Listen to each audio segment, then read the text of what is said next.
On April 23, 1969, Lieutenant Graham Tharp, a 22-year-old student pilot based at MCAS, Yuma, was killed when his A-4 Skyhawk flamed out and crashed 7 miles northwest of Blythe, California.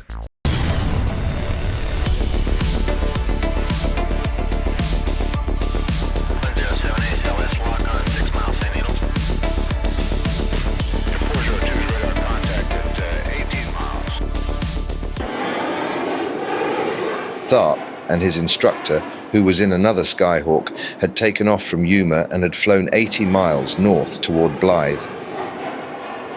But when they passed over the old airfield west of town, Tharp's engine flamed out.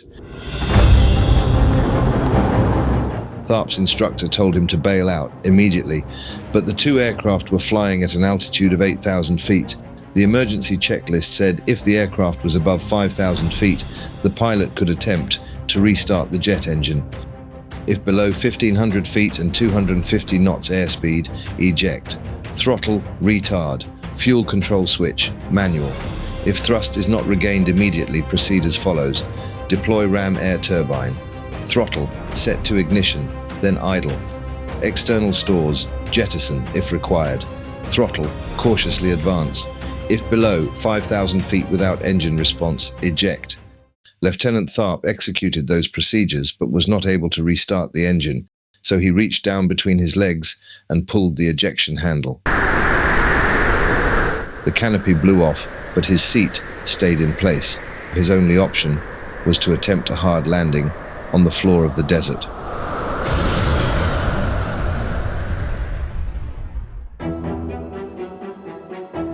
So the 22-year-old pilot of this A-4 Skyhawk had a flame out, and he tried a number of times to get the plane started again, and then he tried to eject. His instructor said eject.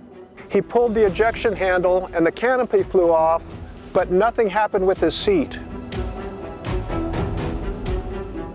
And when the plane hit the ground, the ejection seat threw him up into the air, and his parachute didn't have enough time to deploy, and he was killed.